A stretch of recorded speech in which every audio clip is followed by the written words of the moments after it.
सबैलाई नमस्कार छ र म आज मेरो केही सानो कविता सुनाउनेछु, वाचन गर्नेछु। तपाईले भिडियोलाई स्किप नगरेर हेरिदिनु होला र मन परे लाइक, कमेन्ट, शेयर, सब्स्क्राइब पनि गरिदिनु होला। Thank you. म चाहिँ अब कवितातिर वाचन गर्न जान्छु। ध्यान दिएर सुन्नु होला। परदेश। मेरो शीर्षक छ परदेश। परदेशको बाटो हाँस्दै समाए पनि, परदेशको बाटो हाँस्दै समाए पनि, भित्र भित्रै मन कति रोएको थियो, भित्र भित्रै मन कति रोएको थियो। आमाले ढोका समाएर छिट्टै फर्किनु भनिन्, आमाले ढोका समाएर छिट्टै फर्किनु भनिन्, तर नियतिले बाटो टाढाको बनाइदियो, तर नियतिले बाटो टाढाको बनाइदियो।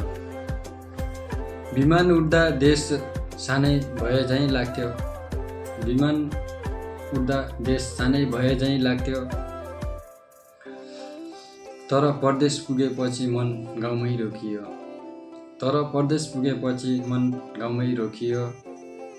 जुन हातले छोएर बिदाई दिएको थियो, जुन हातले छोएर बिदाई दिएको थियो, त्यही हात सम्झिँदा आज पनि आँसु रोकियो, त्यही हात सम्झिँदा आज पनि आँसु रोकियो।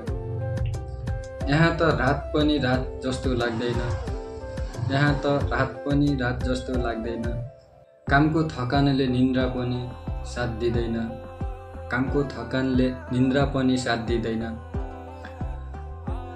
तलब आउँछ खुसी लाग्छ, तलब आउँछ खुसी लाग्छ, तर पैसा पठाउँदा घर चल्यो कि चलेन भन्ने चिन्ता धेरै जाग्छ, तर पैसा पठाउँदा घर चल्यो कि चलेन भन्ने चिन्ता धेरै जाग्छ। आमाको अनुहार फोटोमा मात्रै देखियो, आमाको अनुहार फोटोमा मात्रै देखियो। बुवाको हाँसो अब फोटोमै टेकियो, बुवाको हाँसो अब फोटोमै टेकियो।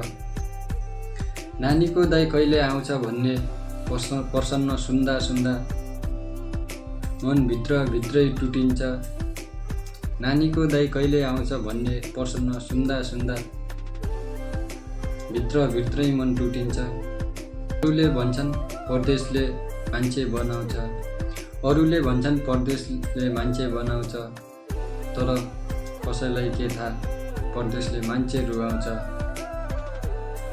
तर कसैलाई के थाहा परदेशले मान्छे रुवाउँछ।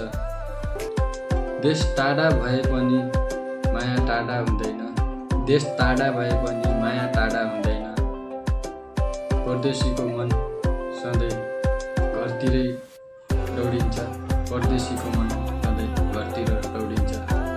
हस्त नमस्कार। कस्तो लाग्यो तपाईँलाई र तपाईँले के बुझ्नुभयो यस कविताबाट? तपाईँले केही मन पर्यो भनेपछि कविताको कुनै शब्द वा केही मन पर्यो भनेपछि कमेन्ट गर्नु होला र ताकि मलाई आगामी दिनको लागि साथ सपोर्ट र हौसला मिलोस्, मैले केही गर्ने उत्साह जागोस् भन्न चाहन्छु। हस्त धन्यवाद। म अब अर्को भिडियोमा भेटिन्छ।